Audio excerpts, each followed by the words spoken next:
Hello my guys, tugiye kurebera hamwe uburyo wabona giga 30 z'ubuntu ziri for free nta kindi kintu kindi ukoze kirenze cy'inyuma y'ibi byose uri kuba wabona.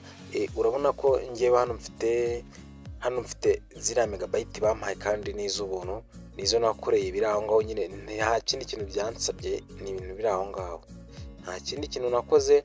Weho uraza ufate telefone yawe, afashe telefone yanjye, uramanza ucekinge telefone yawe nyine ko ifite bino bintu. Nusanga ibifite uraba wabona zira gigabyte 30, kandi niyo yaba itabifite ndakwereka ubundi buryo waza kubikoramo ukaza kuzibona byoroshye. Uraza ufate telefone yawe ujye gushaka iki ahantu handitse Android Vision, urebe ko ifite Android ya kangahe, ya 13. Noneho uza gusanga ifite telefone, nusanga ifite Android ya 13, ibintu byawe biraba biri gukunda rwose. Nusanga none idafite ya 13 nabwo uraza gushaka umuntu ufite na telefone ifite Android ya kangahe, ya 13. Noneho numara kwibona urabona ko iyi ngiyi ifite Android Vision ya 12, ntabwo bikunda.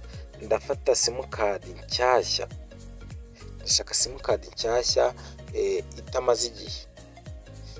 Noneho nindangiza ni abari nshyashya, a few moments later, nabari nshyashya. Noneho ndagenda nshyiraho amafaranga 200 yo kugira ngo inactive ibe yakora. Ntabwo ndayitwara, nimba mvuye kwigura ntabwo ndayitwara kwa kundi imeze, nta mafaranga 200 nashyize kugira ngo ibe yajya ku murongo itangire gukora. Ibyo ntabwo ari ibintu ndirwa mbabwira kuko ndakeka murabizi. Noneho urayifata uyishyire muri ya telefone ya Android ya kangahe, ya 13. Nurangiza uyikuremo. Ukimara kuyikuramo ako kanya rwose, ako kanya bahita baguha ngo successful SP. Numara kukabona kaje muri screen ya telefone urayamaje gukunda. Noneho nawe uraba udafite iyi Android uraza kubikora muri telefone. Turi kumwe mu zindi video zikurikira. Ciao ciao.